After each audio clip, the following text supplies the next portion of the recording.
నామముకు ఘనత నాకు ఈ సమయం ఇచ్చిన దేవసేవకులకు నా ధన్యవాదాలు తెలియజేస్తున్నాను.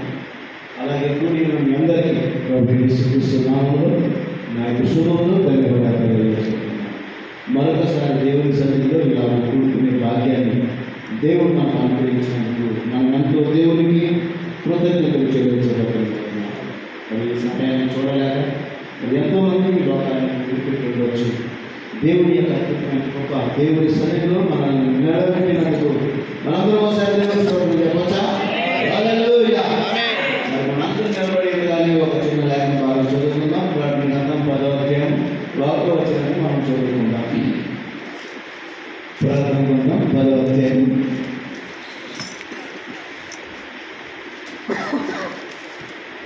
1వ వచనం. బలిష్ఠుడైన ఏడవ దూత పరలోకము నుండి దిగి వచ్చుట చూసుకుని ఆయన మేఘం ధరించుకుని ఆయన శిరస్సు మీద వర్షపు ధనస్సు ఉండేది. ఆయన ముఖము సూర్యబింబం వలెను, ఆయన పాదములు అగ్నిస్తంభం వలెను ఉండేది. ఆయన చేతిలో ఇప్పబడి ఉన్న ఒక చిన్న పుస్తకం ఉంది. ఆయన తన కుడి పాదములు సముద్రం మీద, ఎడమ పాదములు భూమి మీద మోపి సింహము గర్జించినట్టు గొప్ప శబ్దంతో ఆర్పుతుంది. ఆయన ఆర్పించినప్పుడు 7 గుంపులు వాటి శబ్దం కలిగాయి. అలాగే 8వ అధ్యాయం బాగుండవచ్చు.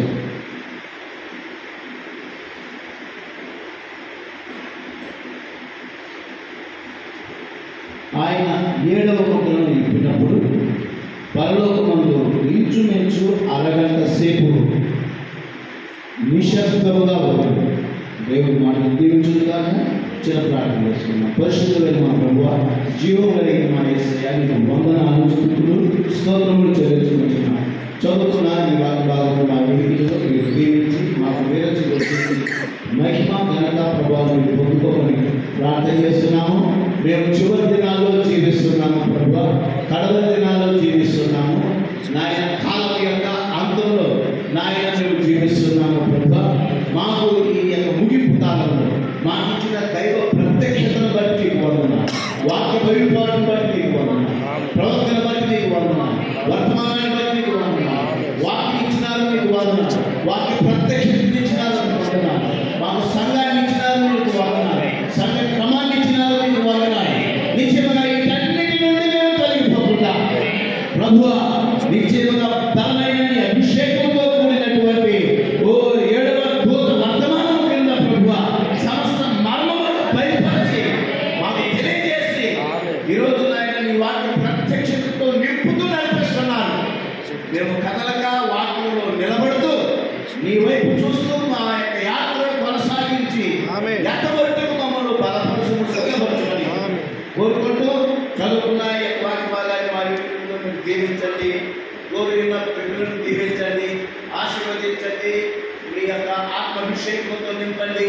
మీ కొరకు పాత్రలుగా చేయమని ప్రార్థన చేస్తున్నాను. కూడిన మమ్మల్ని అందరినీ ప్రభువా నీ హస్తాలకు సమర్పణ చేసుకుంటున్నాను. అనుకున్న యోగ్యమైన నన్ను కూడా త్రోసేసుకుంటున్నాను.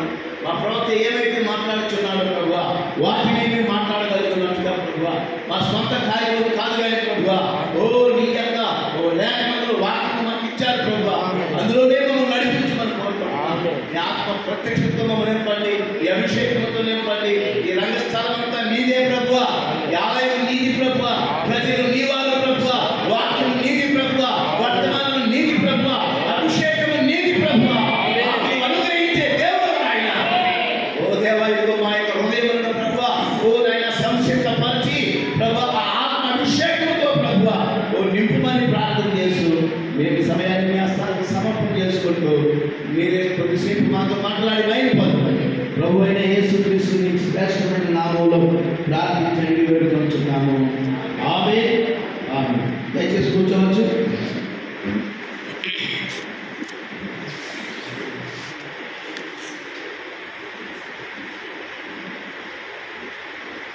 మనందరికీ కొత్త పాలనే కాదు, మనందరికీ చాలా సుపరిచితమైనటువంటి లేఖ వారిది, క్రొత్తదే కాదు. కొన్ని చదువుకున్న లేఖనంలో కొన్ని కార్యాలు మనం జ్ఞాపకం చేసుకుందాము. మరి ప్రకటన 10 అనేది మరి అద్భుతమైనటువంటి అధ్యాయం ఇది. మరి అద్భుతమైన అధ్యాయం అనడమే కాదు కానీ ఇది బైబిల్ గ్రంథంలోనే ఒక ప్రాముఖ్యతను వహిస్తున్నటువంటి అధ్యాయం ఇది.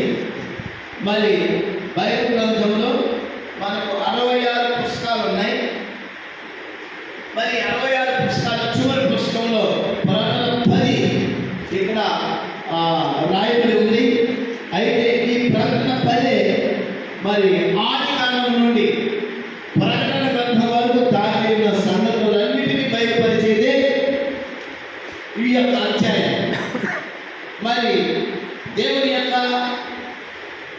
చివరి కాలంలో మరి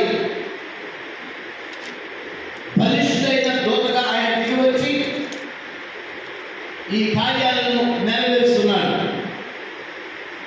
మరి మనందరికీ తెలుసు ఈ యొక్క ప్రకటన 10 ఈ మేఘమని మనందరికి బాగా తెలుసు. ఇది ఎప్పుడు వచ్చిందండి?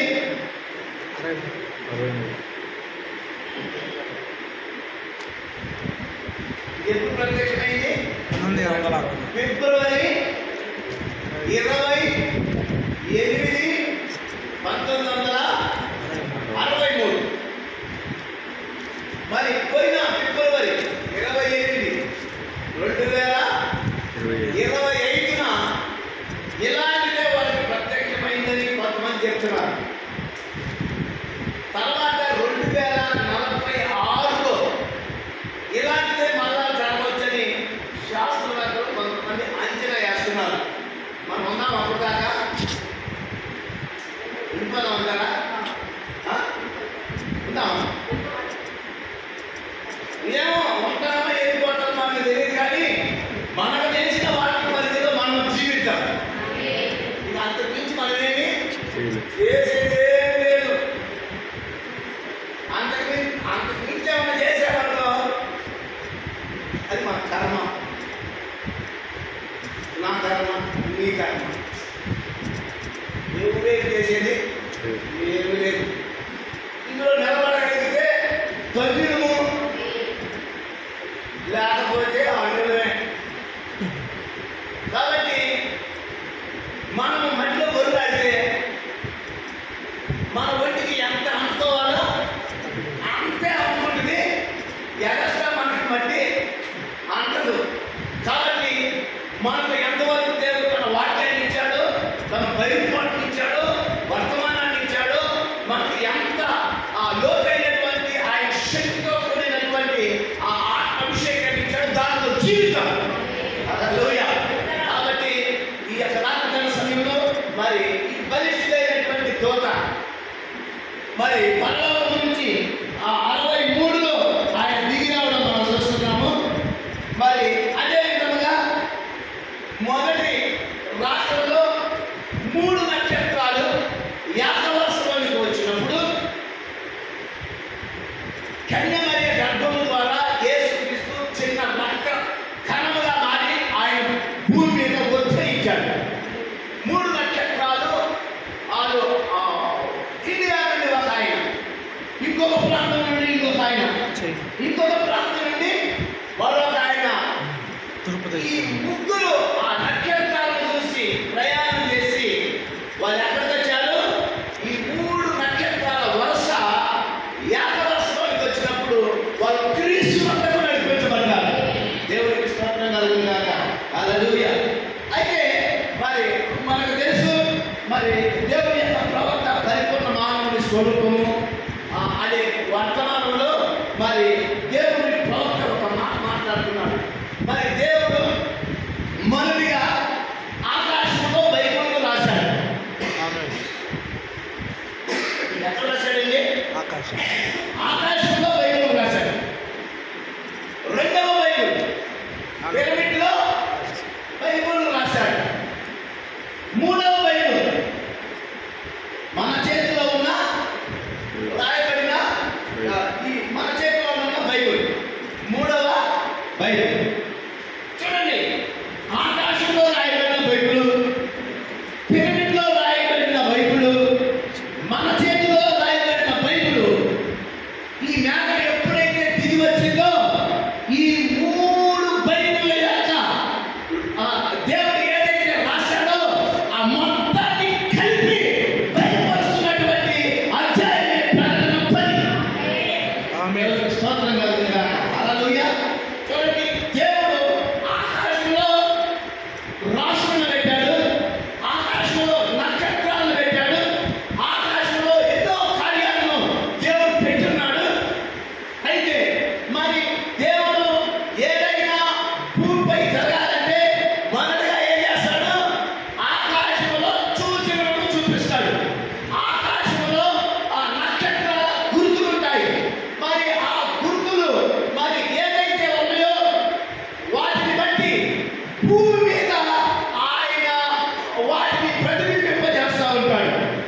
స్తోత్రం కలుగును గాక. హల్లెలూయా.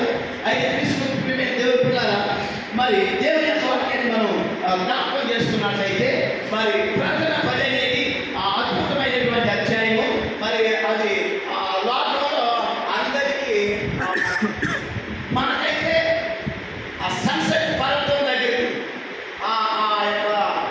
అమెరికా దేశంలో పశ్చిమ ప్రాంతానికి, పశ్చిమ తీరానికి మరి ఆయన దిగి వచ్చాడు. ఆయన మరి సాగినో కెన్యా, అరిజోనా ప్రాంతం, మరి ఇంకా తదితర ప్రాంతాలు, కటోలినా పర్వత ప్రాంతాలు, ఇవన్నీ కూడా మరి ఒక ఆయన చెప్తున్నాడు. మరి అసలు ఆ ప్రాంతాల దగ్గరికి వెళ్తున్నప్పుడు, ఆ ప్రదేశాల దగ్గరికి వెళ్తున్నప్పుడు అంట ఒక విధమైనటువంటి దేవుని యొక్క ఆత్మ అభిషేకము ఆ పర్వతాల దగ్గర కలుగుగా ఉంటుందంట. దేవుడికి స్తోత్రం కలుగుతాక. హల్లెలూయా. కాబట్టి దేవుడు ఎక్కడికి దిగి వస్తాడో, దేవుడు ఎక్కడ ఆ స్థలాన్ని ఎదుర్కొంటాడో, మరి ఆ స్థలము అభిషేకించబడతా ఉంటుంది. మరి ప్రియులారా, పర్వతాన్ని అభిషేకిస్తే, బండను అభిషేకిస్తే, ఒక స్థలాన్ని అభిషేకిస్తే, మరి దేవుడు అంటున్నాడు, నేను మనుషుల మధ్యలో ఉండాలి, మనుషులతో సావాసం చేయాలి, మనుషుల మధ్యకు దిగి రావాలి. అయ్యా మోషే, ఒక ప్రత్యక్ష గుడారాన్ని కట్టు. అది మరి ఆ ప్రత్యక్ష గుడారం చుట్టూ 12 గోత్రాల వాళ్ళు చుట్టూ గుడారాలు వేసుకొని ఈ ప్రత్యక్ష గుడారం చుట్టూ ఉండాలి. అప్పుడప్పుడు నేను ఏం చేస్తానంటే, నా ప్రజలను నేను దర్శించడానికి ప్రత్యక్ష గుడారంలోకి నేను దిగి వస్తాను. హల్లెలూయా. ఇప్పుడు వాళ్ళ చుట్టూ, వాళ్ళ మధ్యలో నేను సంచరిస్తాను అని చెప్పి ప్రత్యక్ష గుడారాన్ని ఆయన ఏర్పాటు చేసుకున్నాడు. హల్లెలూయా. ఆ తర్వాత ఏం చేశాడు, అది ఆ అరణ్యంలో అది కదిలే గుడారంగా ప్రత్యక్ష గుడారం మారిపోయింది. అయితే వాళ్ళు ఎప్పుడైతే ఇశ్రాయేలీయులు వాగ్దాన దేశం వచ్చారో, షిలోహు అనే ప్రాంతానికి వచ్చారు. షిలోహు అనే ప్రాంతానికి ఎప్పుడైతే వచ్చారో, అక్కడ షిలోహులో, అక్కడ మందిరంలో మందసాన్ని అక్కడ ఉంచారు. దేవునికి స్తోత్రం.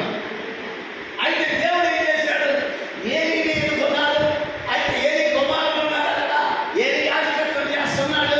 ఒక ఆమె అయితే గొడ్రాలుగా ఉండి ప్రార్థన చేసి యాత్ర వచ్చి ప్రార్థన చేసి బలులిచ్చి వెళ్ళిపోయేది.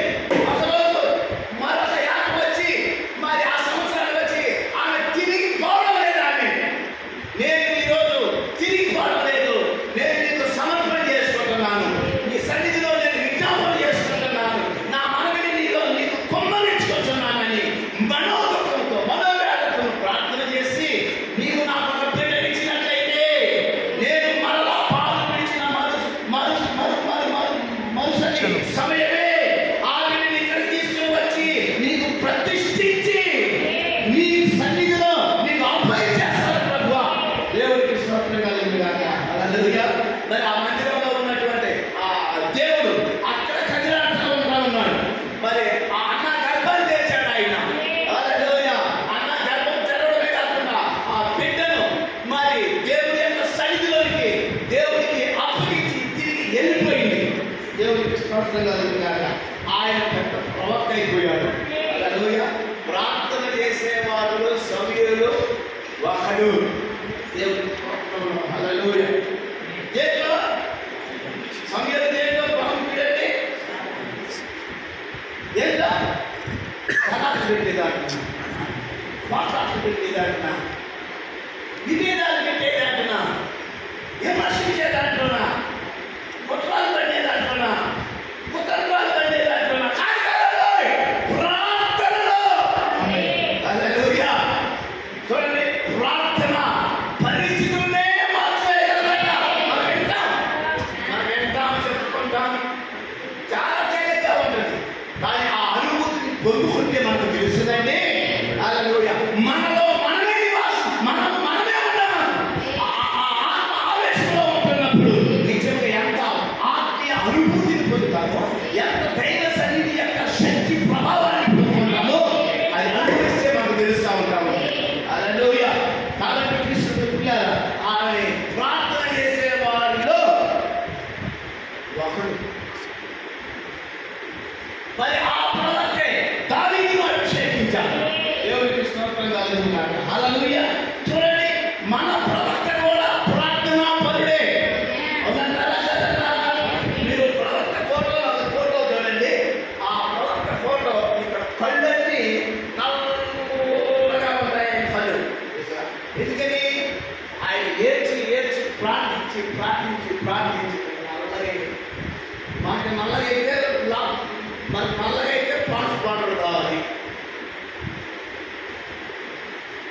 మనకు నల్ల కాకూడదు, మనకు చెట్కాలు కావాలి. టమాటాలకు ఉప్పు రాసి, టమాటాలకు పసుపు రాసి మొహమంతా అరగంట అద్దుకోవాలి. తర్వాత శుభ్రంగా కడుక్కోవాలి, నీట్గా రావాలి, నల్లబడకూడదు, తెల్లగా ఉండాలి, నలిగిపోకూడదు, శ్రమ రాకూడదు, కష్టం రాకూడదు. కానీ మన ప్రవక్త మరి ఎంత ప్రార్థనా పరుడు ఆయన, ఎందుకంటే సమయంలో ప్రవక్త అయి ఉన్నాడు. హల్లెలూయా. మనకు విలియం ఆయన కూడా గొప్ప ప్రవక్త అయి ఉన్నాడు. చూడండి, బైబిల్ గ్రంథంలో ఉన్న ప్రవక్తలందరికంటే గొప్ప ప్రవక్త విలియం బ్రహ్మం గారు. దేవునికి స్తోత్రం కలుగును గాక. ఇది మనకు ప్రత్యక్షతను బట్టి మనం మాట్లాడుతున్నాం. హల్లెలూయా. ప్రత్యక్షత లేని వాళ్ళు మరొక రీతిగా మాట్లాడుతూ ఉంటారు. అయితే మనకు దేవుడు ప్రత్యక్షతను ఇచ్చాడు కనుక మరి ఆయన యొక్క జీవితం ఏంటో, ఆయన ఎంత ప్రార్థన, ఎంత ప్రత్యక్షత కలిగిన వాడు, దేవుడు ఆయన ఏ విధంగా మరి వాడుతున్నాడు మనందరికీ బాగా తెలుసు. కాబట్టి పిల్లల అలాంటి దేవుడు ప్రత్యక్ష ప్రాణంలో సంచరించాలనుకున్న దేవుడు, 12 గోత్రాల మధ్యలో ఉండాలనుకున్న దేవుడు, మరి శిలోహలో ఉండాలనుకున్న దేవుడు, అసలు ఆయనకు అది కూడా ఇష్టం లేకుండా నేను ఒక వ్యక్తిని ఎన్నుకుంటున్నాను, ఆ వ్యక్తి దావీదు అయి ఉన్నాడు, నేను ఆ వ్యక్తిలోనికి వెళ్ళాలి. సమయం నీవు పోయి దావీదును అభిషేకించుకున్నప్పుడు దేవుడు ఏం చేశాడు? దావీదులోనికి దిగి వచ్చాడు ఆయన. దేవునికి స్తోత్రం.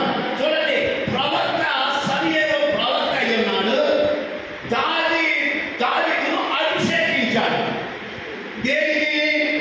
రాజుగా ఉండడానికి. దేవునికి స్తోత్రం. అయితే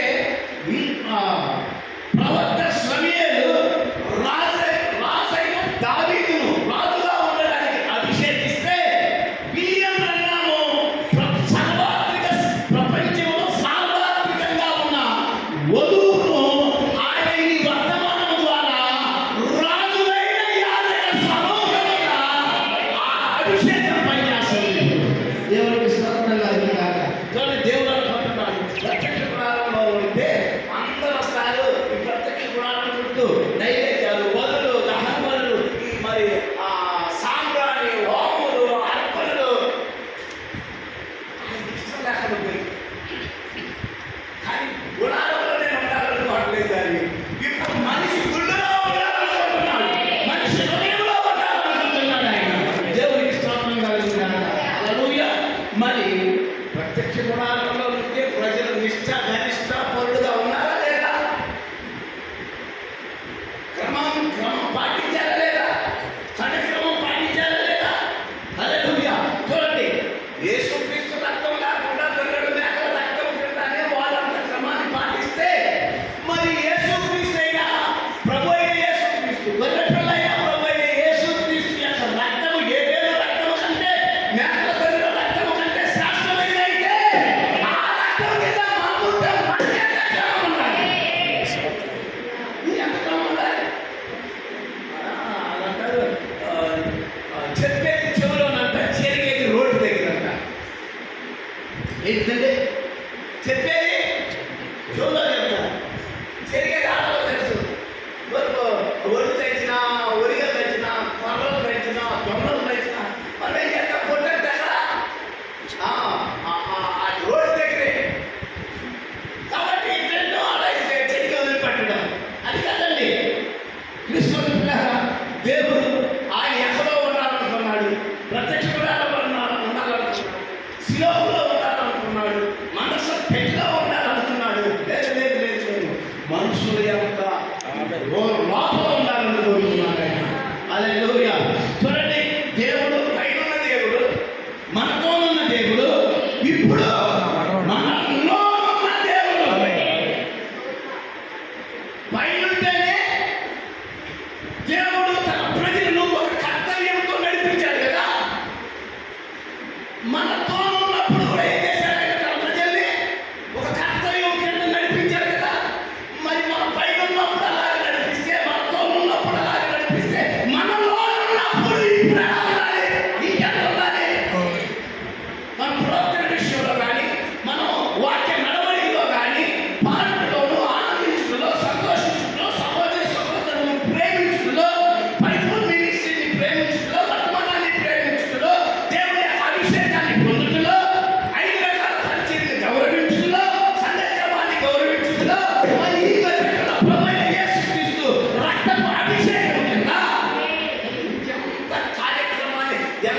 పటిష్టంగా నిర్వహించాలి.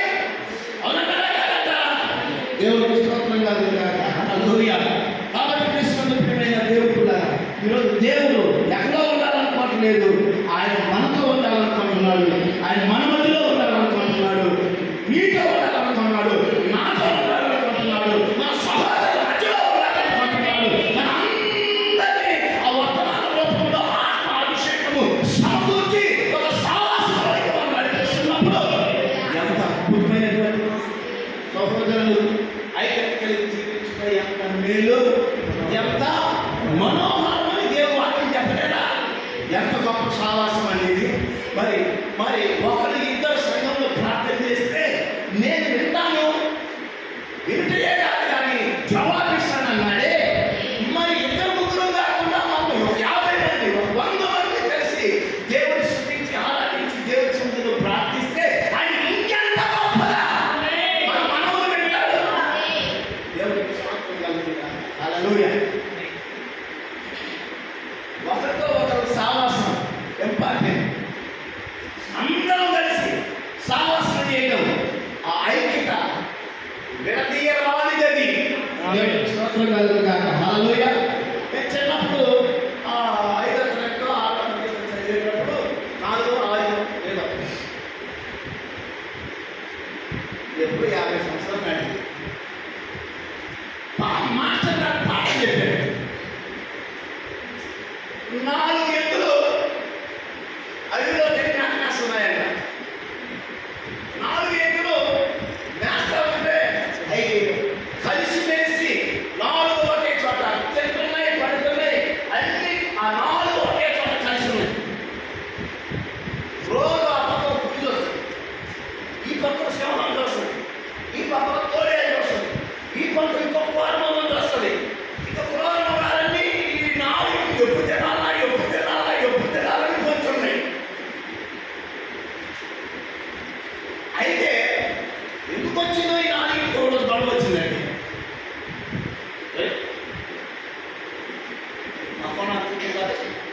అని ఇది తూర్పుకి వెళ్ళింది. అది ఈ 3 ఉన్నాయా, ఈ 3 ఇంట్లో ఇంటికి వాళ్ళ అది పడవకి వెళ్ళిపోయి 2 ఉన్నాయిగా, ఈ 2 చేసి ఇంటికి కూడా ఉత్తరం అయిపోయింది. ఇప్పుడు సింహానికి, తోడేలకి, పులికి ఏమైంది? సందు చిక్కింది. ఇప్పుడు తూర్పుకి వెళ్ళింది. పండేసి కాపేది వాటిని పక్కతో ఉంటూనే కింద పడిపోయింది. అప్పుడు 3 మూలాల్లో ఉన్నాడు కదా. ఎట్టున్నది అట్లా ఉండేది. అలాగే ఉండాల్సిందే. ఆ 3 సంతోషపడతారు. ఇంకా అమ్మ ఆగవే, ఇప్పుడు నా బాధ పడింది, రేపు మీ బాధ వస్తాయి అనుకొని చచ్చిపోయింది.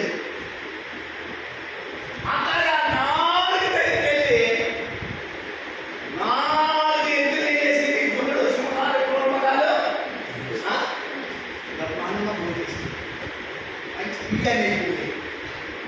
నలుగురు ఐక్యంగా ఉన్నప్పుడు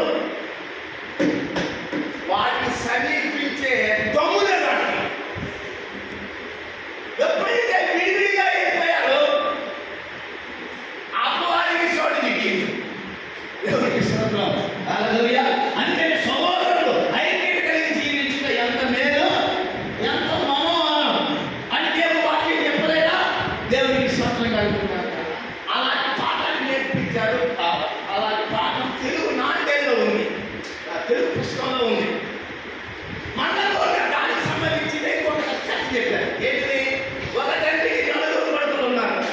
4 కొడుకులు ఉన్నప్పుడు అసలు ఎందుకు చెప్తున్నారు ఆ సబ్జెక్ట్ వేరు. సరే మాట చెప్పి నేను చదువుతాను.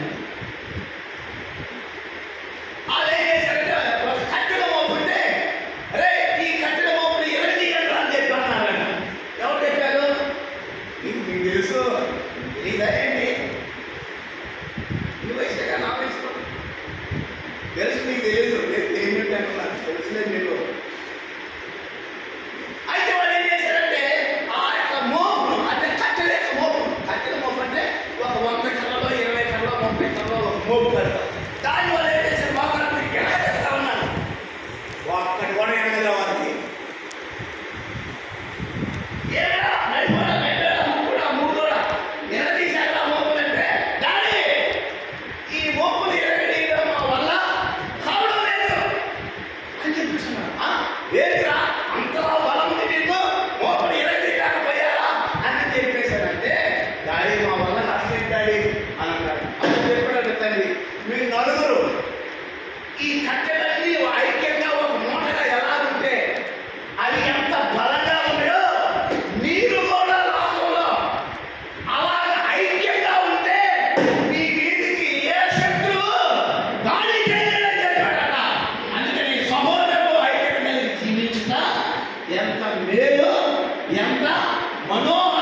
ధన్యత అనేది దేవుడికి స్తోత్రం కలుగును గాక. హల్లెలూయా. కాబట్టి క్రీస్తు ప్రియులారా, ఈ బలిష్ఠుడైన దూత ఎందుకు దిగి వచ్చాడు? ఈ బలిష్ఠుడైన మేఘం ఎందుకు వచ్చింది? ఎందుకు వచ్చింది? దేవుడికి స్తోత్రం. ఆయన పుస్తకాన్ని పట్టుకొని వస్తున్నాడు. ఆ పుస్తకంలో ఎవరున్నారు? ఆ పుస్తకంలో ఎవరి పేరు దాగి ఉన్నాయి? హల్లెలూయా. చూడండి, ఆకాశంలో ఒక కార్యం జరిగితే భూమి మీద ఆయన ఒక కార్యాన్ని జరిగిస్తాడట. దేవుడికి స్తోత్రం కలుగునుగాక. చూడండి, ఇక్కడ మొదటి రాగంలో 3 నక్షత్రాలు ఏకవచనంలోకి వచ్చినప్పుడు క్రీస్తునందు జ్ఞానులు నడిపించబడ్డారు, వాళ్ళలో నడిపించబడ్డారు. ఆ కాలపు విశ్వాసులు ఆ క్రీస్తునందు నడిపించబడ్డారు. అలాగే ఈ 7 సంఘకాలంలో 7 సంఘకాలు దాటిన తర్వాత 7వ సంఘకాలపు సంఘశాఖ కాలము ముగించబడిన తర్వాత ఇప్పుడు బలిష్ఠుడైన దూతగా ఆయన దిగి వస్తున్నాడు. మనం చెప్పుకున్నాం, మనం తండ్రి సింహాసనాన్ని విడిచిపెట్టి తన సింహాసనానికి ఎదుగుతున్న మార్గంలో ఏం చేస్తున్నాడు? ఆయన మధ్యవర్తిత్వాన్ని వదిలిపెట్టాడు. ఆయన దేవుని యొక్క తండ్రి సింహాసనాన్ని విడిచిపెట్టాడు. ఆయన ఇప్పుడు ఏమిటి? ఆ గ్రంథాన్ని తీసుకోవాలంటే ఆయన ఏమయ్యాడు? సంఘశాఖల కాలం ఎప్పుడైతే ముగించబడుతుందో అప్పుడు ఆయన మధ్యవర్తిత్వాన్ని కూడా వదిలిపెడుతున్నాడు. ఆయన ఇప్పుడు ఏం చేస్తున్నాడు? ఆయన పుస్తకాన్ని తీసుకుంటున్నాడు. ఇప్పుడు ఏదైతే తండ్రి సింహాసనమును వదిలి తన సింహాసనంలోకి ఎన్నో మార్గ మధ్యంలో జరుగుతున్న కార్యమే ఈ అరగంట సేపు నిశ్శబ్దమై ఉన్నది. దేవునికి స్తోత్రం కలుగుగాక. అరగంట సేపు నిశ్శబ్దము, అది ఎంత? 28 నిమిషాల. ఇక్కడ అజ్ఞాతంగా రాయబడింది ప్రియులారా. అయితే దేవుని యొక్క ప్రవక్త ఏమంటున్నాడంటే సంఘశాఖల కాలము ముగించబడడం 1963తో అది జరిగింది. నెక్స్ట్ ఆయన ఏం చేశాడు? 63 నుండి తండ్రి సింహాసనాన్ని వదిలిపెట్టి ఆ విమోచన పుస్తకాన్ని పట్టుకోవడానికి, ఆ చిన్న పుస్తకాన్ని పట్టుకోవడానికి తండ్రి స్థానాన్ని వదిలిపెట్టి ఆయన తన సింహాసనంలోకి ఎదురు మార్గంలో ఆ గ్రంథాన్ని పట్టుకుంటున్నాడు ఆయన. హల్లెలూయా. అది దేవుని కుమారుని పరిచర్య, అది తండ్రి సింహాసనం అయి ఉన్నది. హల్లెలూయా. ఆ సింహాసనాన్ని, ఆ తండ్రి సింహాసనాన్ని వదిలిపెట్టి తన సింహాసనానికి ఎదురు మార్గంలో పుస్తకాన్ని తీసుకున్నాడు ఆయన. ఆ పుస్తకాన్ని ఎందుకు తీసుకున్నాడు ఆయన? అప్పుడే మరి 7 నక్షత్రాలు 53 నుంచి 170 వరకు ఒక నక్షత్రం పనిచేసింది. 1906 నుండి 1962 వరకు మరి ఒక నక్షత్రం పనిచేసింది. హల్లెలూయా. అలాగే 7 నక్షత్రాలు వారి వారి కాలంలో వారి వారి వాక్యాన్ని ప్రత్యక్షపరిచారు. హల్లెలూయా. అయితే ఈ చివరి కాలంలో ఏం జరుగుతుందంటే 1963లో ఈ 7 నక్షత్రాలు 7 సంఘకాల వర్తమానికులు 7 నక్షత్రాలు 7 దీపస్తంభాలు లో ఉన్న దూతలు ఏకరాశిగా వచ్చినప్పుడు ఒక పాత నిబంధనలో ఒక్కొక్క కొలత ప్రకారంగా ఒక్కొక్క ప్రవక్తలు ఒక్కొక్క భాగాన్ని నెరవేరిస్తే మొదటి రాకడలో ఆ అందరిలో ఉన్న ఒక్కొక్క భాగాన్ని క్రీస్తులో కుమ్మరించబడింది. అలాగే 7 సంఘశాలలో 7 నక్షత్రాలలో అంతా కొంత 7 భాగాలుగా అది విభజించబడితే బలిష్ఠుడైన దూత ఎప్పుడైతే దిగి వచ్చాడో అది ఆదికాండం నుండి ప్రకటన గ్రంథం వరకు అంతా కూడా పూర్తి వాక్యాన్ని తీసుకుని వచ్చింది. హల్లెలూయా. ఇప్పుడు మనము సంఘశాఖ కాలంలో లేము, సంఘ కాలంలో మనము లేము. 63లోనే ఆ ప్రవక్త చెప్తా ఉంటాము. మనం సంఘశాఖల కాలము, సంఘశాఖలు ముగింపు అయినప్పుడే ఆ విమోచన గ్రంథాన్ని ఆ గొర్రెపిల్ల తీసుకున్నాడు ఆయన. దేవునికి స్తోత్రం కలుగుగాక. అది అక్కడ నుండి ప్రారంభమై అది ఎన్నో కార్యాలను దాటుకుంటూ హల్లెలూయా. అక్కడ ఏముంది? 5వ పొర 6వ పొర కూడా జరిగిపోయింది. ఆ తర్వాత ఏం జరుగుతుంది? ఆ యొక్క రాబోతున్న మిగిలిన 3.5 సంవత్సరానికి ముందు మొదలు పడుతున్నాయి పాత్రలు, బోర్లు, అలాగే అనేకమైన కార్యాలు జరుగుతూ ఉంటా ఉన్నాయి.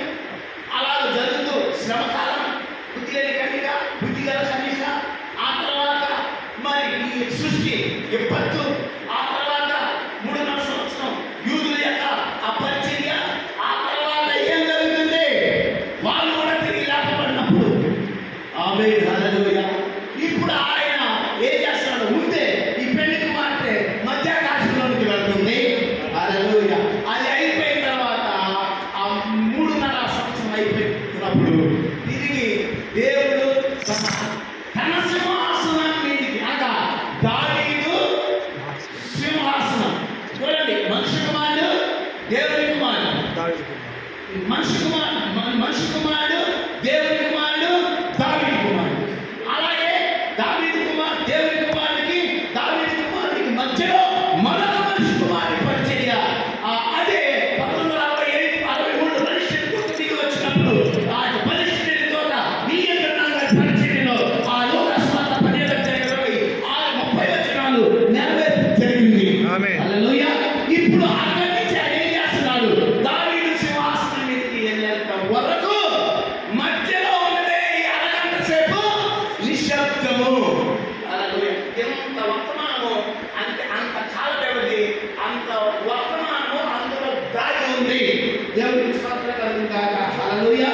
కాబట్టి కృష్ణుడు మరి నా తండ్రి నన్ను పంపినట్టు నేను ఎలా నడుచుకున్నాను, మీరు కూడా నా యొక్క ఇష్టాన్ని కానీ మీరు నెరవేర్చి నడిచినట్లయితే మిమ్మలను నా సింహాసనం నందు కూర్చోబెడతానంటున్నాడు. తన సింహాసనం ఆయన కూర్చున్నాడు. ఇప్పుడు ఆయన సింహాసనం నందు కూర్చోబెట్టాలంట, మనల్ని కూర్చోబెట్టాలంట. హల్లెలూయా. ఇప్పుడు దావీదు సింహాసనాన్ని ఎవరు చెప్పబడుతున్నాడు? వధువుకి ఇవ్వబడుతున్నాడు. ఇంత గొప్ప సింహాసనం మన మనకు ఎదురుకు వస్తుంది మీకు ఇవ్వడానికి. అవునండి. మరి నాలో ఎంతో మంది ఉన్నారు, వాళ్ళకి దేవుడు ఇవ్వడం వల్ల అది నీ కోసం సిద్ధం చేసి పెట్టాడు. మరి నేను జయించిన ప్రకారం మీరు జయిస్తే ఏదో అనుకుంటా కానీ యుద్ధం యుద్ధం లాంటిది. చాలా మంది ఇది పెద్ద యుద్ధం అండి.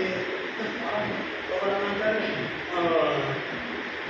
ఎవరు నమ్ముకోవచ్చు కదా, ప్రార్థన రావచ్చు కదా, మా వర్తమానం చూద్దామండి మా వాడు కష్టమంటే కఠినమంటే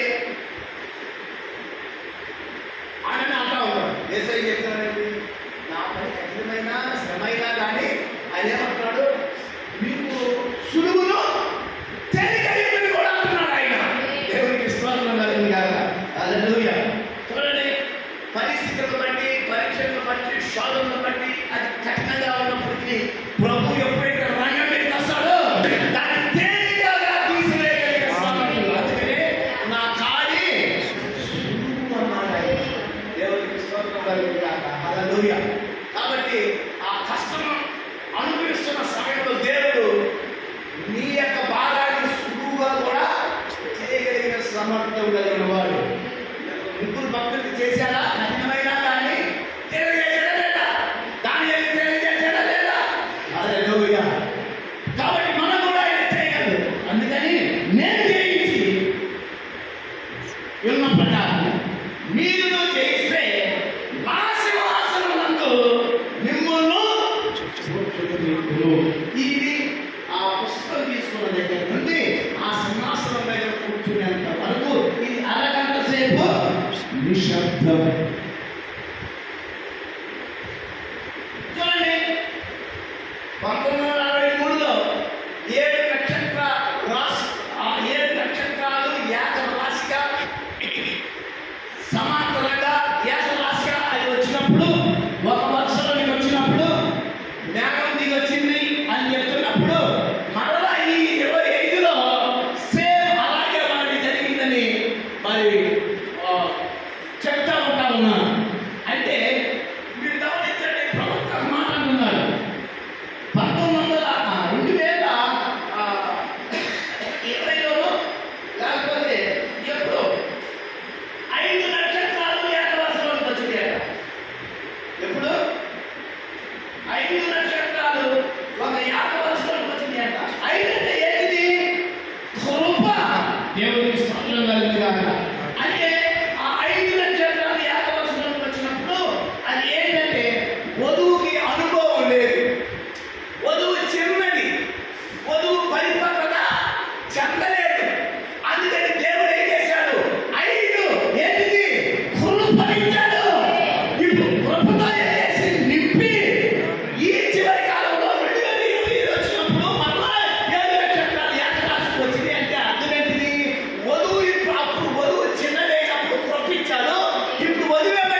మొదట కృప చూపించాడు.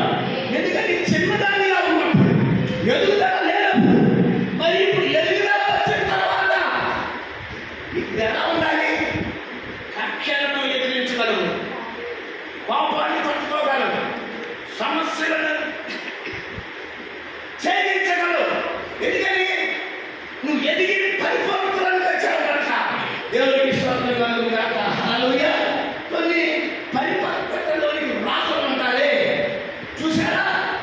మరి ఏం జరుగుతుందో పరిపక్వతలోకి వచ్చినప్పుడు, పరిపక్వతకి వచ్చినప్పుడు కొంతమంది చెబుతా ఉంటారు, పండిన పండుగే రాళ్ళు వేస్తాను అని అంటారు. ఇప్పుడు వధువు కూడా ఏమైంది? పరదీకరణ చెందుతుంది, పరిపక్వతలోకి వస్తుంది. మరి ఇప్పుడే రాళ్ళు పడతా ఉంటాయి, ఏదైనా శాలవాసం ఉంటాయి, ఏదైనా కార్యం జరుగుతున్నాయి. అయితే పరిపక్వత చెందావు కాబట్టి తట్టుకొని తాడుకొని నిలబడగలిగిన శక్తి మనపై, క్రీస్తుపై నిలబడితే దేవుడికి స్తోత్రం కలుగును గాక. అందుకే ఆయన అంటున్నాడు, నీ బండపై నా అడుగులను స్థిరపరచు ప్రభువా. ఓ నేను పడిపోకుండా నిలబెట్టు ప్రభువా. దేవుడికి స్తోత్రం కలుగును గాక. హల్లెలూయా. కాబట్టి క్రీస్తునందు ప్రియమైనటువంటి దేవుడు ఉన్నారా, దేవుడు యొక్క కార్యాన్ని చేస్తున్నాడు. మనకి లోకంలో ఎవరికి లేనటువంటి గొప్ప వర్తమానాన్ని దేవుడు మనకు అనుభవించాడు. దేవుడికి స్తోత్రం కలుగును గాక. హల్లెలూయా. అయితే క్రీస్తునందు ప్రియమైన దేవుడు ఉన్నారా, ఆయన 7వ ముద్రను నింపినప్పుడు, 7వ ముద్రను తెచ్చేటప్పుడు, అన్ని ముద్రలు తెచ్చేటప్పుడు సూచనలు ఉన్నాయి, గుర్తులు ఉన్నవి, రుజువులు ఉన్నాయి. మొదటి ముద్ర ఇచ్చినప్పుడు ఏముంది? తెలంగాణ ఉందా? మొదటి జీవి ఏంటి? సింహం ఉందా? అక్కడ కొన్ని సూచనలు కనపడుతున్నాయా? ఆ ఇల్లు, అలాగే గుర్రం, ఆ సింహం, ఆ జీవి, గుర్తులన్నీ కనపడుతున్నాయి. 2వ ముద్ర ఇచ్చినప్పుడు సూచనలు, గుర్తులు ఉన్నాయి. 3వ ముద్ర ఇచ్చినప్పుడు సూచనలు, గుర్తులు ఉన్నాయి. 4వ ముద్ర ఇచ్చినప్పుడు సూచనలు, గుర్తులు ఉన్నాయి. 5వ ముద్ర ఇచ్చినప్పుడు బలిపీఠంలో ఆత్మలు. 6వ ముద్ర ఇచ్చినప్పుడు నిజంగా మరి అక్కడ కూడా ఒక సూచన, గుర్తులు కనబడుతున్నాయి. 7వ ముద్ర ఇచ్చినప్పుడు అంత సైలెన్స్, ఒక సింబల్ కానీ, చిహ్నం కానీ, గుర్తు కానీ, సూచన కానీ ఏమీ లేదు. మరి ఎలా దాన్ని గుర్తించాలి? అందుకని ప్రవక్త ఏమంటున్నాడంటే, ఒక పరిపూర్ణ మానవుడి స్వరూపం అనే వర్తమానంలోను, అలాగే ఇంకా పరిపూర్ణ మానవుడి యొక్క స్వరూపం అనే వర్తమానంలో, అలాగే ఇంకొక వర్తమానంలో ప్రవక్త ఏమంటున్నాడంటే,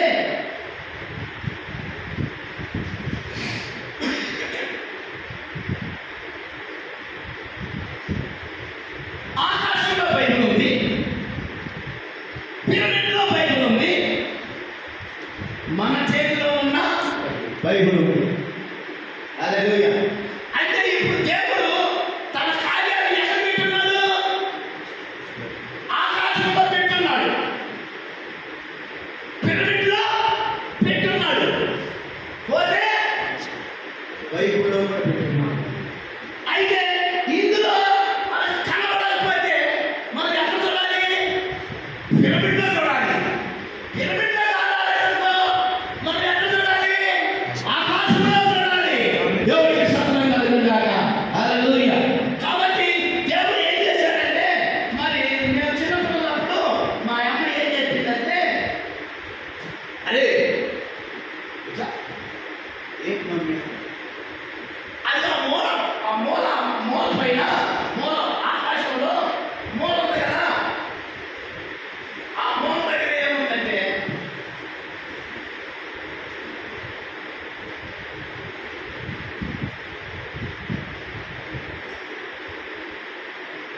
ఇక్కడ చుక్క, ఇక్కడ చుక్క, ఇక్కడ చుక్క, ఇది సమాంతరంగా చుక్క, తర్వాత 3 చుక్కలు ఇక్కడ ఉంటాయి.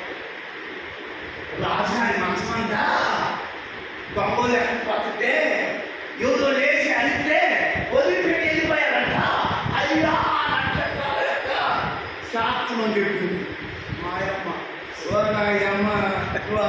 మాయ చేసేస్తూ మా ఎక్కడికి నీకు బాగా తెలిసాను ఏం చెబుతున్నావు అన్న అరే అది రాజుగారి మంత్రం రా రాజుగారి మంత్రం అంటే తెల్లవారుజామున ఏదంటే అందుకని ఒక కోడి కిందికి లాగుందని అని చెప్పేసి నమ్ముతున్నారా లేదా? చూడండి, ఇక్కడ ఒక కోడి ఉంటుందంట. ఈ కోడి తర్వాత దాని కోడి చిన్న చిన్న చిన్న చిన్న చిన్న చిన్న చిన్న చిన్న చిన్న అంటే దాన్ని ఏమంటారు? కోడి ఆ పిల్లల గుంపురా అని చెప్తా ఉంటారు. కల్పన అంటారా నిజమంటారు? విన్నానమ్మా విన్నామా విన్నా అంటే ఎప్పుడైనా చెప్పారు నువ్వు కూడా ఏమన్నా నువ్వు కూడా విన్నా ఎప్పుడైనా ఎట్లాగా అది నువ్వు పలుకున్నా అసలు సంచరించలేని మాట చెబుతుంటే చెవులు తెలుసుకొని అబ్బ అనేవాడు. ఇంకొకటి ఏం చెప్తావాలంటే ఒక్కొక్క జామున 4 చుక్కలు వస్తాయి. ఇక్కడ చుక్క ఇక్కడ చుక్క ఇక్కడ చుక్క ఇక్కడ చుక్క. వాళ్ళు ఏమనేవాళ్ళంటే అదే ఆకాశంలో శిలువ ఉందయ్యా అని చెప్తా ఉన్నారు. ఏముందన్నా? ఆకాశంలో శిలువ ఉంది అంటే ఈ భాగాన్ని తెల్లారేటప్పుడు ఇప్పుడేం చూడాలి మీరు ఎప్పుడు కళ్ళు ఉంటే తెల్లారు కళ్ళు కనపడితే ఈ పక్క దానికి ఈ దిక్కు తెల్లారుజాము 3-4 గంటల పొద్దునండి శిలువ చుక్కలు అని అంటారు. 4 చుక్కలు శిల్వాకారంలో ఉంటాయి. ఈ 4 చుక్కలు ఇదే శిల్వాకారం. ఒక్కొక్క జాబులో ఈ పక్కన ఒక్కొక్క 4 జాబు ఏదో ఒక జాబులో 4 పక్కలు కనపడతాయి. ఏమో పెద్దలు చెప్పి చిన్నప్పుడు నేను విన్నా. ఎందుకు గుర్తొచ్చిందో మరి నాకు అర్థం కాలేదు. ప్రవక్త చెప్తున్నాడు ఆకాశంలో నక్షత్రాలను చూడండి, నక్షత్ర రాశులను చూడండి. దేవునికి స్తోత్రం కలుగును గాక. దేవుడు బైబిల్ ఎక్కడ దాచిపెట్టాడు? ఆకాశంలో దాచిపెట్టాడు, నక్షత్రాలలో దాచిపెట్టాడు, రాశుల్లో దాచిపెట్టాడు. అంటే ప్రవక్త ఏమి చెప్తున్నాడు? కన్య రాశి గురించి చెప్పాడా? సింహ రాశి గురించి చెప్పాడా? మీనా గురించి చెప్పాడా? కుంభరాశి గురించి చెప్పాడా? చెప్పాడు లేదా? బైబిల్లో ఏమి చెప్పాడా? సప్తఋషి నక్షత్రములను కృతిక శీర్షిక నక్షత్రములను బంధించగలవా అని ఏమి చెప్పాడా లేదా? ఆమోస్ చెప్పాడా లేదా? దానియేలు చెప్పాడా లేదా? మరి నక్షత్రం యాకోబులో ఉంటుందని యాకోబు జీవించి ప్రవచించాడా లేదా? దేవునికి స్తోత్రం కలుగును గాక. హల్లెలూయా. కాబట్టి క్రీస్తునందు ప్రియమైన దేవుని పిల్లారా, దేవుని యొక్క వాక్యాన్ని మనం గమనించినట్లయితే దేవుడు ఏదో ఒకటి ఇచ్చినప్పుడు సూచన కానీ గుర్తు కానీ ఒక శిఖరం కానీ ఏదైనా ఇది ఇది ఇది ఇది అని పలానా అని చెప్పడానికి ఒక్క సూచన కూడా ఒక గుర్తు కూడా ఒక సింబాల్ కూడా లేదు. అయితే దేవుడు దాన్ని ఎక్కడ దాచిపెట్టాడు? ఆకాశంలోనైనా దాచిపెట్టాలి. ఇక్కడ కాకపోతే ఎక్కడ ఉండాలి? ఆకాశంలో ఉండాలి. అక్కడ కాకపోతే పిరమిడ్లోనైనా ఉండాలి. ఇప్పుడు చూడండి, బలిష్ఠుడైన దూతగా ఎప్పుడైతే దిగి వస్తున్నాడో ఈ 3 బైబిళ్లను దేవుడు ఏం చేస్తున్నాడంటే కలిపి సంపూర్ణ వాక్యాన్ని బయటపడుతున్నాడు. దేవుడికి స్తోత్రం కలుగును గాక. హల్లెలూయా. కాబట్టి క్రీస్తునందు ప్రియమైన దేవుని పిల్లారా, మీరు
అంతేనంటారండి? ఎత్తున్నారా? హల్లెలూయా.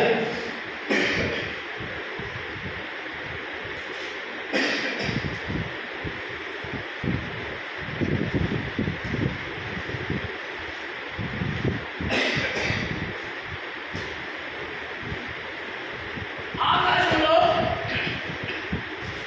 మన పిల్లలు చదువుకునేటువంటి వారపత్రికలు కానీ, దినపత్రికలు కానీ, వార్తా పేపర్లో కానీ ఏముందంటే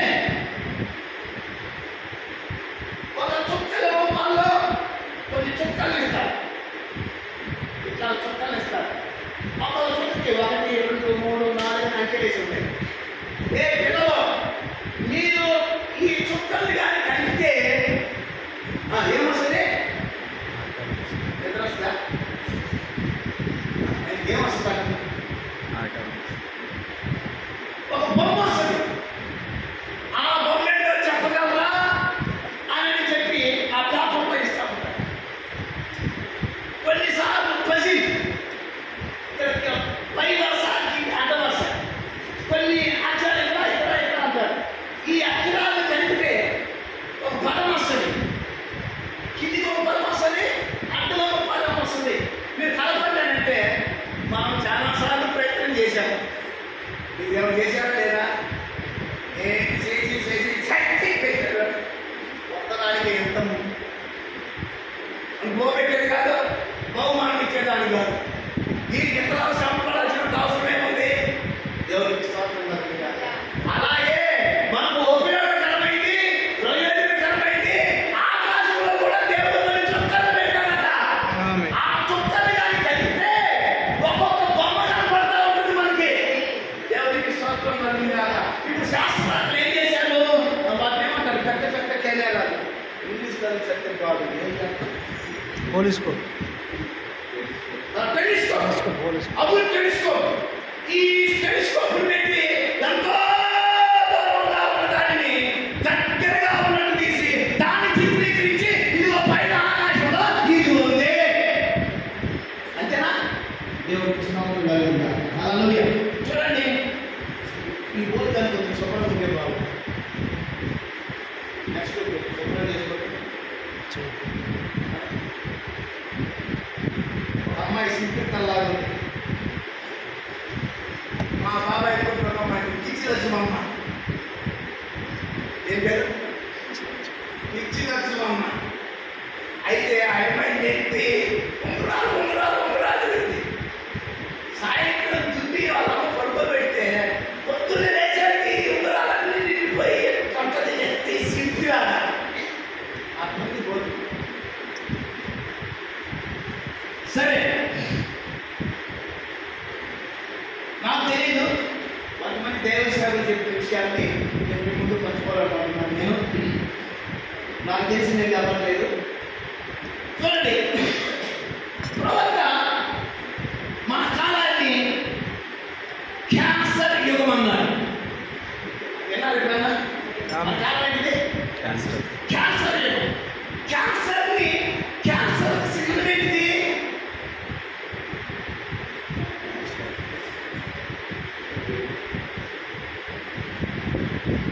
పీత. పశ్చిమ గోదావరికి వెస్ట్ గోదావరికి తెలుసు. ఏంటమ్మది? పీత. మనకేమనిపిస్తాడు? ఎండకాయ. వాళ్ళ పదం వేరు, మన పదం వేరు. మనమేమో అల్లు అమ్మండి అని అంటాం. తెలంగాణలో గోల్డ్ అమ్మండి అని అంటారు. ఏమో అంతేనా? మన సహోదరు ఉంది. ఏమంటారు? గోల్డ్ అని అంటారు. నేను గోల్డ్ అంటే నాకు అర్థం కాదు. కాదేపు గోల్డ్ అంటే ఏం పేరు? కష్టాలు మనం తిన్న కష్టాలు కళ్యాణాలు ఇవన్నీ చచ్చిపోయారు బాబు. గోల్డ్ అంటే ఏం గోల్డ్ అంటే? గోల్డ్ అంటే చిన్న చిన్న కొండలు ఉంటాయి, వాటిని మేము గోల్డ్ అంటాం. నాకు అర్థమై కావాలా? కాదేపు ఏంటి గోల్డ్ అంటున్నాడు? మనం తిన్న అంటూ కళ్యాణాలు కష్టాలు గోల్డ్ అంటారా? మనమేమంటాం? చూడండి, ఒక్కొక్క ప్రాంతం వచ్చేసరికి వాటి యొక్క పదము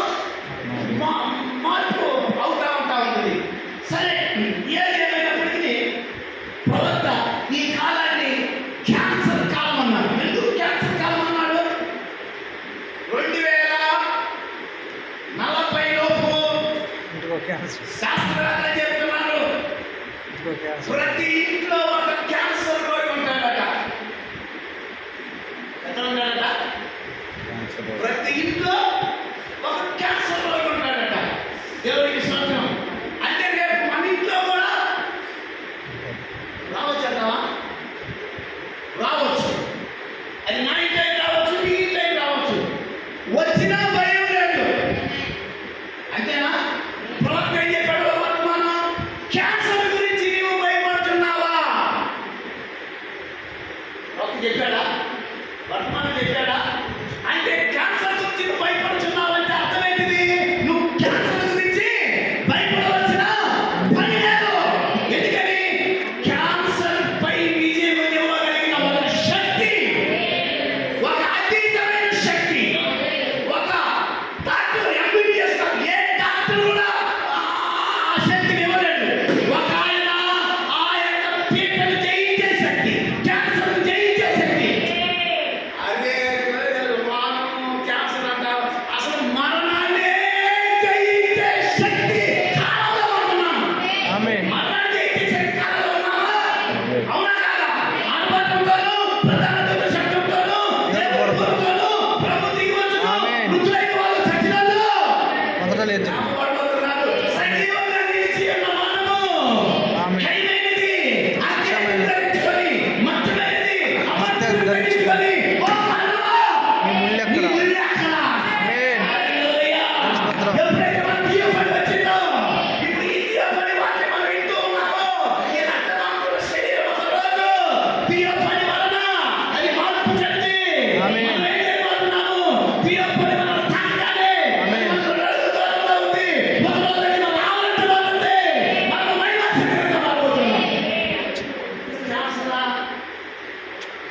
మరణానికే భయపడొద్దని చెబుతుంటే క్యాన్సర్ ఏంటి, గడ్డలు ఏంటి, జబ్బు ఏ జబ్బుకే భయపడాల్సిన పని లేదని వాటికి చెప్తున్నారేగా. ప్రవక్త చెప్తున్నాడు మనం ఉన్నది క్యాన్సర్ యుగం. ప్రవక్త ఒక వర్తమానంలో ఏం చెప్తున్నాడు?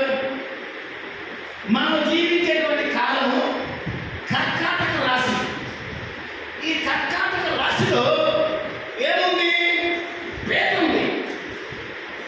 పేద ఉంది అంటే ఏంటిది?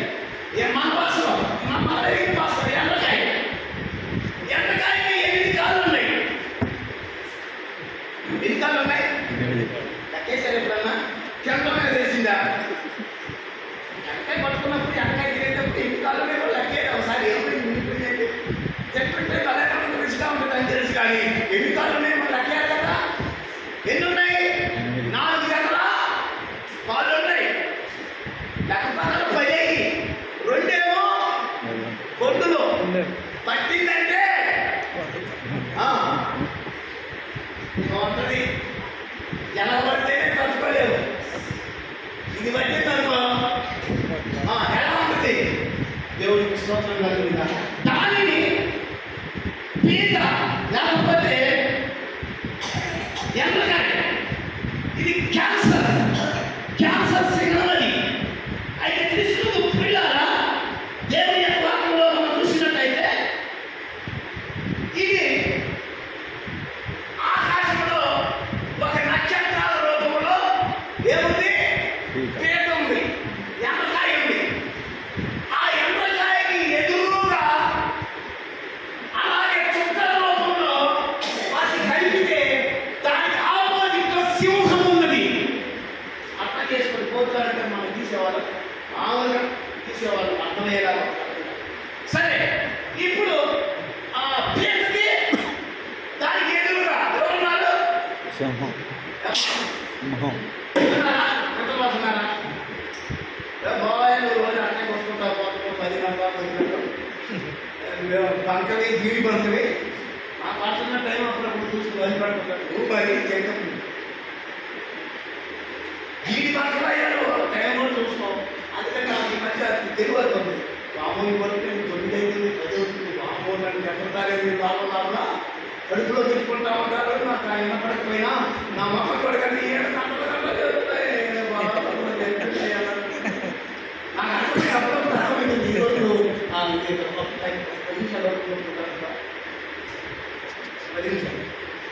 ఏం చెప్పలేదండి. నేను పనిపడుతున్నా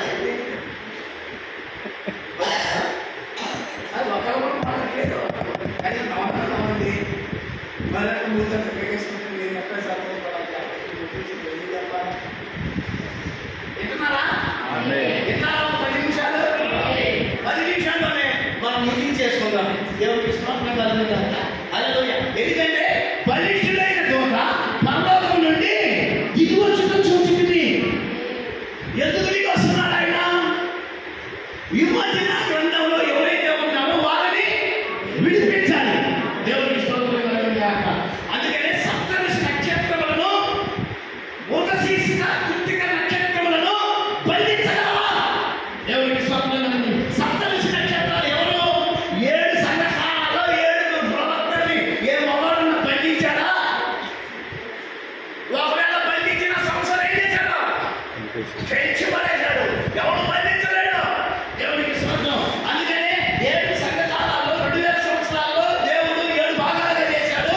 అలాగే మన కాలేజీకి వెళ్ళినా హై స్కూల్కి వెళ్ళినా 7 పీరియడ్స్ ఉంటాయి. ఏంటి? తెలుగు, ఇంగ్లీషు, హిందీ, లెక్కలు మధ్యాహ్నం 4 పీరియడ్, సాయంత్రం 3 పీరియడ్స్, 2 సబ్జెక్టులు, ఆఖరి ఏంటి? ఈటీ. ఇక్కడ చదువుకోవడం, గ్రౌండ్లో ఎక్కడం, కాలేజీ ఎక్కడం. ఒకడు కబడ్డీ కబడ్డీ ఒకడు వచ్చినప్పుడు ఇది చేయగలిగాడు. ఇది అప్పుడప్పుడు బాగుపడలే. అప్పుడు ఇలాగా ఇది నొప్పి. చూడండి పిల్లలా, ఇటు పక్క సింహం ఉంది, ఇటు పక్క ఏముంది? ఎండకాయ. ఎండకాయ అంటే ఈ సింహానికి ఎదురుగా ఎవరున్నారు? పీత ఉంది. సింహం ఎవరు? బలిష్ఠుడైన దూత. ఈ బలిష్ఠుడైన దూతకి ఎదురుగా ఎవరున్నారు? పీత ఉంది. పీత దేనికి సాదృశ్యం? క్యాన్సర్ వారానికి దానికి సాదృశ్యమేనా? చూడండి, ఇది క్యాన్సర్ మరణానికి సాదృశ్యం, అదే విధంగా వధువుకు సాదృశ్యం. దేవుడికి స్తోత్రం కలుగును గాక. హల్లెలూయా. ఎలాగంటారా? చూడండి, యాకోబు రాత్రంతా ప్రార్థన చేస్తున్నాడు. ప్రార్థన చేస్తుంటే ఎవరు దిగొచ్చారు అక్కడికి? బలిష్ఠుడైన దూత దిగొచ్చాడా లేదా? ఎండగా ఏం చేసింది? వెంటనే పట్టుకుందా లేదా? మరి వదిలేయాలి. ఒకరిని తిప్పుకొని తినడానికి కాదు. దేవుడిని పట్టుకోండి. ఆమేన్. ప్రభువు పట్టుకోండి. ప్రార్థనలో ఉండండి. దేవుడికి స్తోత్రం కలుగును గాక. హల్లెలూయా. మరంట ఒక పాస్టర్ చేస్తూ ఉన్నారు. చేపలు పట్టడానికి వెళ్ళాడంట పైన. వాళ్ళు చేపలు పట్టి బుట్టలు వేసుకుంటున్నారు. పట్టిన చేపల బుట్టలు వేస్తున్నాడు, మూత పెడుతున్నాడు. కానీ అదే సమయంలో ఎండకాయలు పట్టి అక్కడ కూడా వచ్చాడట. వీడు ఎండకాయలు పట్టి బుట్టలు వేస్తున్నాడు కానీ మూత పెట్టాడు.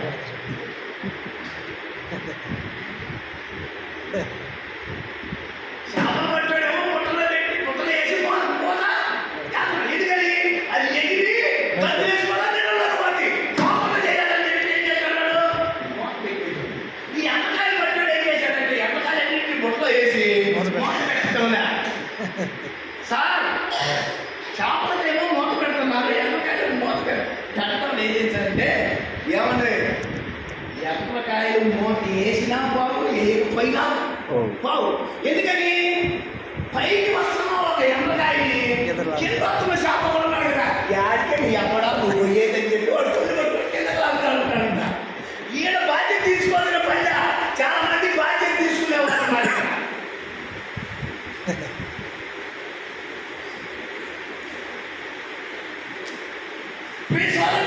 చేపలకి మూత అవసరం, ఎండకాయకి మాత్రం మూత అవసరం లేదే లేదు అని చెప్పాడు ఆయన. దేవుడికి ఎందుకు చెప్పాడు కానీ మళ్ళీ చెప్పాడు కదా. చెప్పండి నవ్వు చెప్పండి. తర్వాత ఆలోచన ఇక్కడ మనం చూసినట్టయితే ఇక్కడ సింహం ఉంది, ఇక్కడేమో ఎండకాయ ఉంది. ఇప్పుడు ఈ 2 ఎదురుబదులుగా ఉన్నాయి. ఈ ఎదురుబదులుగా ఉంటే ఏం చేస్తుంది? రెండు కొండేతోటి సింహాన్ని గట్టిగా పట్టుకుంటుంది. యాకోబు ఏం చేశాడు? దేవుడిని పట్టుకున్నాడు. ప్రభువా, నన్ను దీవించు వరకు, నన్ను ఆశీర్వదించు వరకు నేను నిన్ను విడువను దేవా.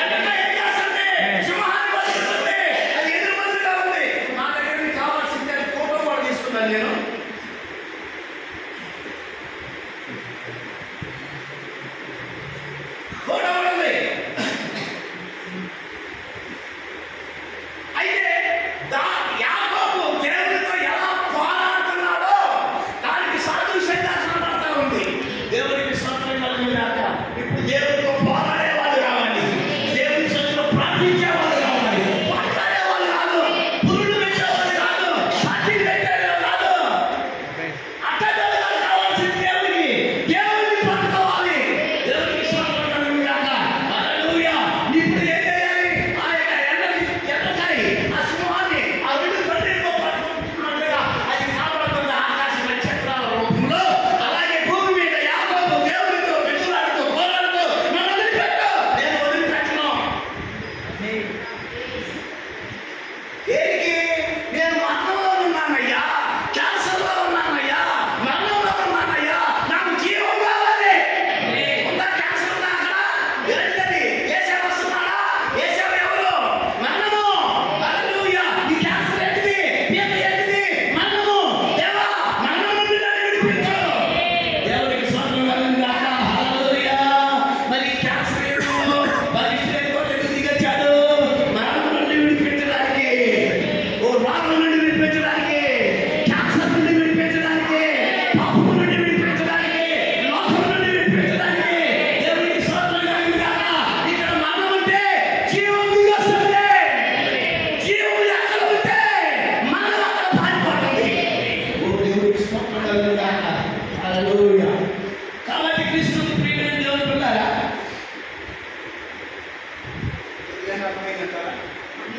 ఒక్కరోజు పాటలు చెప్పింటే మంచిగా అడిగారంట. వాడు పాట అట్టుగా చూస్తున్నాడంట. ఏదిరా అర్థమైందిరా, బాగా అర్థమైందని నేను చెప్పాడు. మరి చూస్తున్నామంటే ఏమర్థమైంది మాస్టర్ గారు? అంతా పట్టింది కానీ పాట పట్టేది మాస్టర్ గారు అంటాడంట. ఏదిరా నేను చెప్పే పాట ఏంటి, పాట ఏంటి, తక్క ఏంటి, పనులేదురా అంటున్నాడంట. సార్ అల్లు ఆ మూలలో ఒక రంధ్రం ఉంది, ఆ రంధ్రంలో ఎక్క వెళ్ళిపోయింది, ఎక్క మొత్తం పోయింది కానీ పాట మాత్రం బాగా మాస్టర్ గారు అన్నాడంట.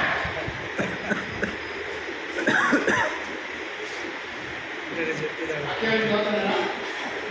వర్తమాన వైపు వస్తున్నారా? ఆకాశం వైపు వస్తున్నారా? ఆకాశంలో వైపు వస్తున్నారా? దేవుడిలో వైపు వస్తున్నారా?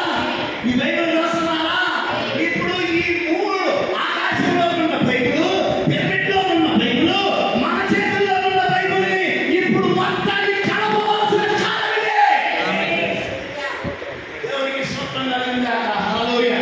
చూడండి, సింబల్ గుర్తుపెట్టుకోండి. ఇక్కడ ఏముంది? ఇప్పుడన్నా నీ తగాలనుకునేటప్పుడు నేను రావాలి. అప్పుడు చెప్తా. సింహం ఈ పక్క ఉంది, పీత ఈ పక్క ఉంది. ఈ సింహం యొక్క కింద, పీత కింద సర్పం ఉంది.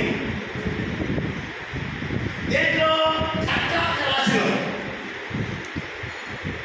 సింహం ఉంది, పీత ఉంది. పీత కింద సింహానికి ఏమంటారు? సింహం పంజా కింద సర్పం ఉంది. దేవుడికి స్తోత్రం కలుగును గాక. ఇప్పుడు దేవుడితో వధువు పోరాడుతుంది, దేవుడితో యాకోబు పోరాడుతున్నాడు, దేవుడితో వధువు పోరాడుతుంది. మేము మరణకాలంలో ఉన్నామయ్యా, మృత్యు కాలంలో ఉన్నామయ్యా, పాండురంగు గుర్రం మీద వచ్చాడయ్యా, వాడు మరణాన్ని తీసుకొని వచ్చాడయ్యా. ఇప్పుడు ప్రపంచం ఎక్కడ ఉంది? వధువు ఎక్కడ ఉంది? మరణం కింద ఉంది. అయితే మాకేం కావాలి? వాడు యేసు వస్తున్నాడు, మరణం వస్తున్నాడు. 6 సీల్లో ఏమని చెప్తున్నాడు? ప్రవక్త ముద్రలో ఏం చెప్తున్నాడు? మరి 666 ఆ ముద్ర వస్తుంది. దేవా, అదంతా ఏంటిది? మరణాది. ఆ పాండురంగు గుర్రం ఏంటిది? చావు, మరణము. అయితే ఎండగా ఏం చేస్తుంది? మరణం నుండి తప్పించు. యాకోబు ఏమంటున్నాడు? మా యేసు నుండి నన్ను తప్పించు. ఇప్పుడు ఈ రోజు వధువు కూడా ఏం చేయాలి? క్యాన్సర్ నుంచి తప్పించు, వ్యాధి నుంచి తప్పించు, సమస్యల నుంచి తప్పించు, బాధ నుంచి తప్పించు, శత్రుత్వం నుంచి తప్పించు, వేదాల నుంచి తప్పించు. అందరికీ సమాధానంలో మేమందరం ఐక్యంగా ఉండాలి. అది మా కావాలి. సింహంతో పోరాడమా? నువ్వు నిజంగా ఎండకాయ అయితే, నిజంగా ఎండకాయ వధువైనది. ఏదైనా ఒక్కోసారి రెండింటికి మాదిరిగా కనబడతా ఉంటుంది. మీరు అర్థం చేసుకోవడానికి ప్రయత్నించండి. దేవుడికి స్తోత్రం. ఇప్పుడు దేవుడితో పోరాడితే దేవుడు ఏం చేశాడు? యాకోబు మరణం నుండి జీవంలోకి దాపించాడా? ఏంటి? శత్రువులు సమాధానం పరిచాడా లేదా? దేవుడికి స్తోత్రం. దేవుడితో పోరాడితే సంగమా దేవుడి సన్నిధిలో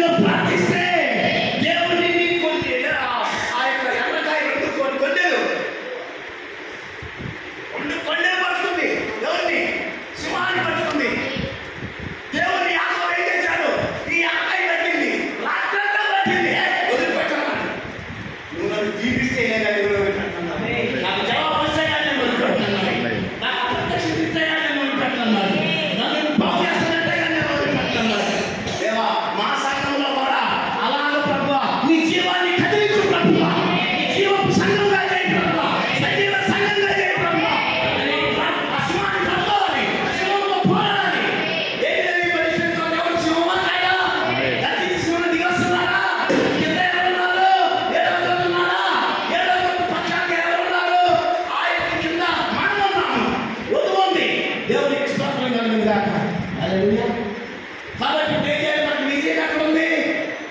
ప్రభు సన్నిధిలో. జీవం ఎక్కడ ఉంది? ప్రభు సన్నిధిలో. ప్రతి సమస్యకు జవాబు బలిష్ఠుడైన దొంగ. దేవునికి స్తోత్రం కలుగుతుంది. సరే మనం తీసుకుంటాం.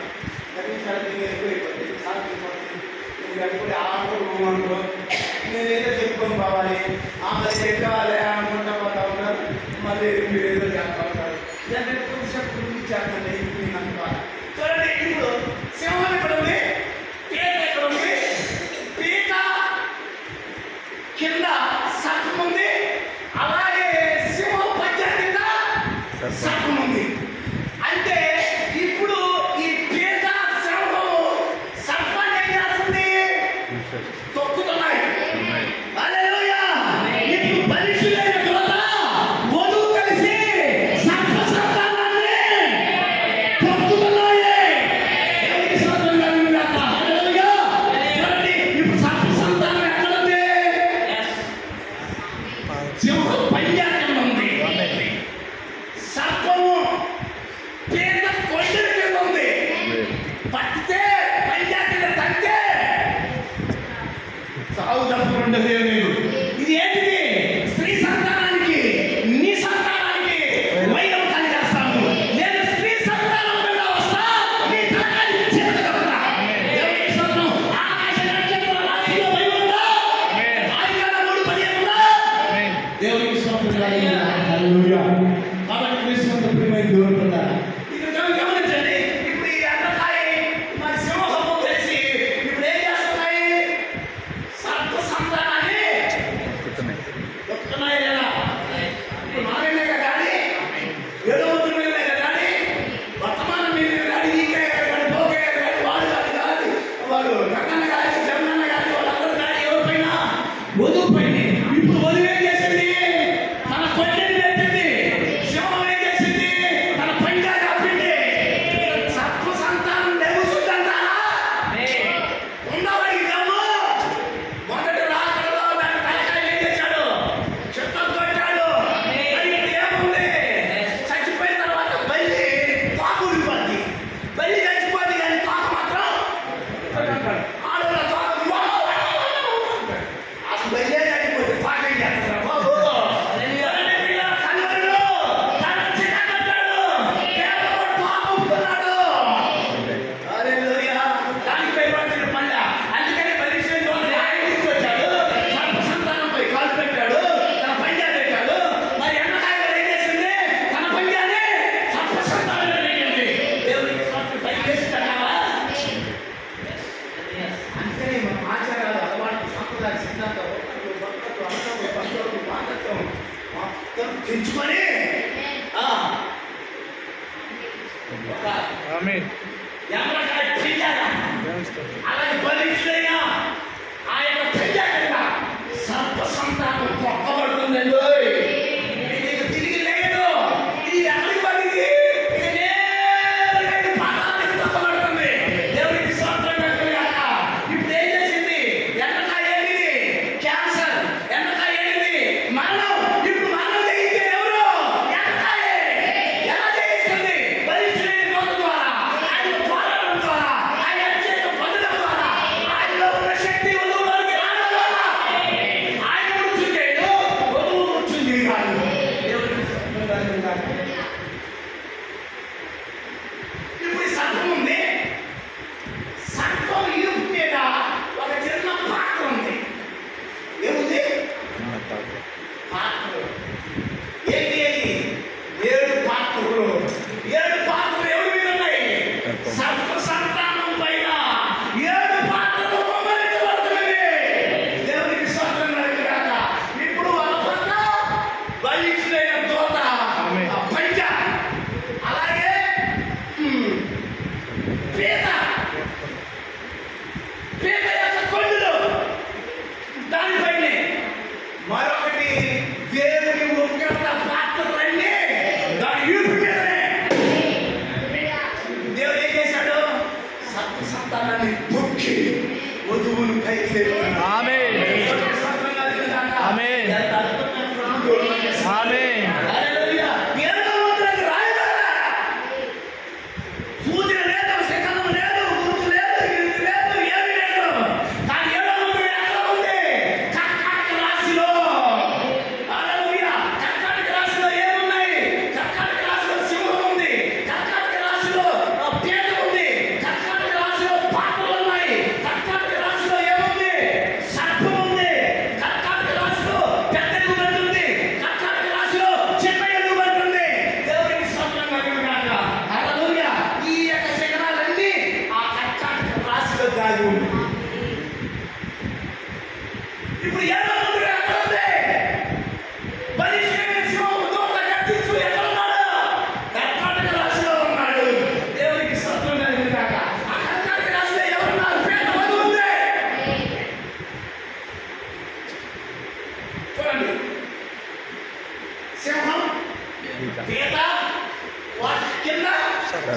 సర్పం, సర్పానికి పైన పాత్రలో సర్పము కింద ఒక ఆర్క్ ఉంది. ఏముంది? ఓడ, ఒక పడవ ఉంది, ఒక ఆర్క్ ఉంది. ఆర్కులో ఒక నెట్ ఉన్నాడు అక్కడ. దేవుడికి స్తోత్రం కలుగును గాక. హల్లెలూయా. ఇప్పుడు ఏం చేశారంటే ఈ సింహము, ఈ పీత ఏం చేస్తుందంటే సర్ప సంతానాన్ని తొక్కి నాశనం చేస్తే దాని కింద ఉంది ఏంటిది? వాన. ఇప్పుడు వానలో ఒక వ్యక్తి ఉన్నాడు. వానలో ఎవరున్నారు? నోవహు ఉన్నాడు. దేవుడికి స్తోత్రం. ఇప్పుడు ఆ బలిష్ఠుడైన దూత, ఆ సింహమై ఉన్న ఆయన ఏం చేశాడు? వానలోకి దిగి వచ్చాడు. వానలో ఎవరున్నారు? ప్రవక్త ఉన్నాడు. ప్రవక్త ఎవరు? విలియం బ్రన్హామ్. లోకస్వార్థ 17:26-30 వచనాలు. మనిషి కుమారుని బయలుపాడు. ఎక్కడ వచ్చింది? కర్ణాటక రాశిలో లోకస్వార్థ 17:26-30 వచనాలు. అక్కడ దాగి ఉంది. దేవుడికి స్తోత్రం కలుగును గాక. ఎప్పుడైతే సర్పసింహం తొక్కాడో ఆయన వానలో ఉన్న ఒక వ్యక్తి ఉన్నాడు. ఆ సింహం ఏం చేసిందంటే ఆ వానలో ఉన్న ఆయన లోపలికి దిగి వచ్చింది. ఇదే దావీదు కుమారునికి, దేవుని కుమారునికి, దావీదు కుమారునికి మధ్యలో ఉన్న మనిషి కుమారుని కలిసింది. దేవునికి స్తోత్రం కలుగును గాక. హల్లెలూయా. కాబట్టి రాత్రికాల సమయంలో మరి ఆకాశంలో దేవుడు ఏం చేశాడు? 7 ముద్రలు. చూడండి, ఇక్కడే మరుగు చేశాడు ఆయన. దీన్ని మరుగు చేశాడు ఆయన. అందుకనే 3 లోకాల్లో ఎవరికి తెలియదు. పరలోకంలో ఎవరికి తెలియదు, భూలోకంలో ఎవరికి తెలియదు, పాతాళ లోకంలో కూడా దేవుడికి తెలియదు. ఇంకా చెప్పాలంటే 7 పరిమాణాలు ఉన్నాయి. 7 పరిమాణాల్లో ఎవరికి తెలియదు.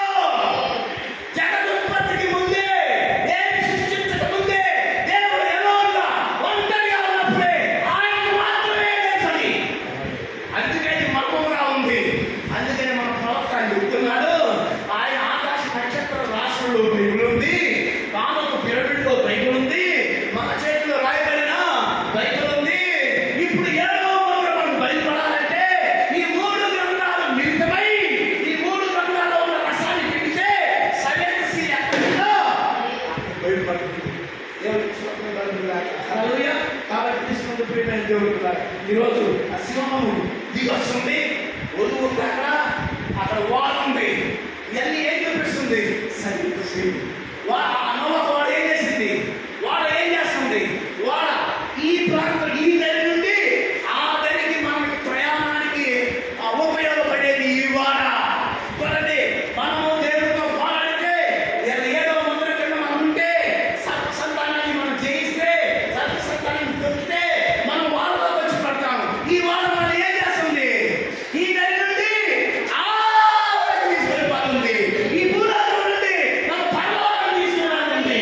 ఈ మట్టి శరీరం నుండి మహిమా శరీరం తీసుకెళ్ళాలండి. ఓ దేవుడికి మహిమ కలుగును గాక. వీళ్ళు బట్టి దేవుడు